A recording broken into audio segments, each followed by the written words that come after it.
Living in rhythm with nature for me is being a part of the dance of the seasons, of the tides. It's knowing you're a part of nature and that you are not an entity separate than, better than, bigger than. You are just nature.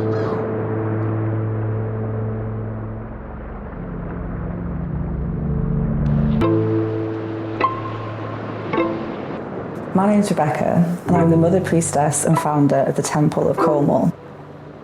We take people on one-on-one pilgrimages through the land to sacred sites, to sacred bodies of water, plugging them back into the energies and healing powers that this land has in store for them. So being finely attuned to nature and its rhythm is to dance along with the wheel of the year of nature, and that's through the different seasons, through the ebb and flow of the tides, the life cycle of a tree. And it's important to find the specifics that you want a relationship with in nature. As my neighbour's magnolia tree, I can tell even what mood my neighbours are in by how well their magnolia tree is blooming, but also what the neighbourhood's up to with the magnolia tree. It very much reflects the community and the nature it's a part of. The benefits of being attuned to nature and its rhythm can both be deeply personal and sentimental, but also generally it can give you a very positive boost to your mental health. It keeps you grounded and present and gives you a source of connection which you might not have in your general community of people around you.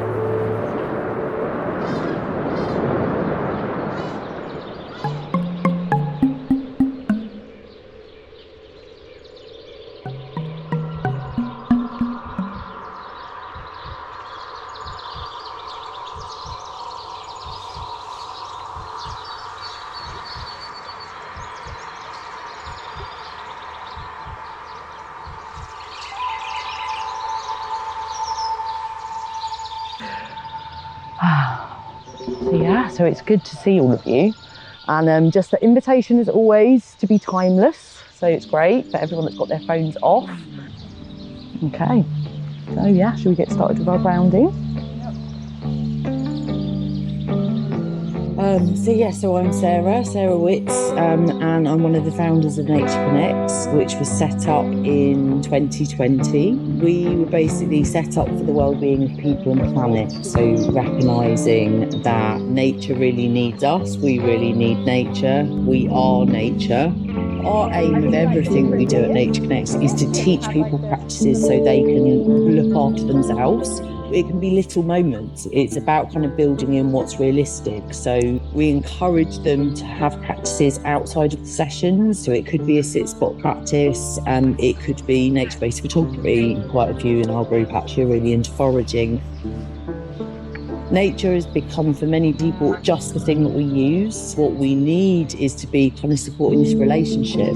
The trees gift us the air that we breathe. When we expel all of the air, the trees and the plants take it up. That's one example, and there's millions of all of the ways that we're always in connection. When we're kids, we're part of it, and we're curious, talking to the bumblebee, talking to the plants when they're coming out. Reconnecting to that part of ourselves as adults really helps us be well, and that's what's needed. That humans really need to look after themselves and each other, and we really need to be doing the same for the natural world.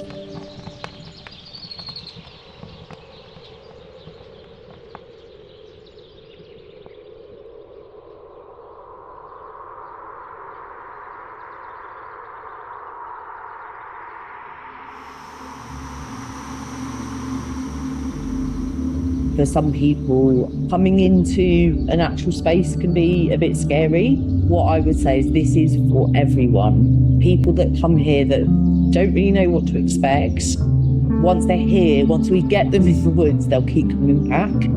This will support anyone, no matter where they're at on their journey. My kind of aim is always, if I only see someone for one session, how can I resource them to develop their own relationship to nature? We have to intimately understand the rhythms of nature, but that can sound a bit scary if you're not used to it. It sounds like quite a big thing to try and approach. But when you break it down to just observing your neighbour's magnolia tree, it becomes comforting, becomes natural, it draws you back into your natural state. And nature interacts with you as much as you interact with it. Every time you brush your fingers against some moss, it's aware of you. It knows that you're there. It's happy that you're there.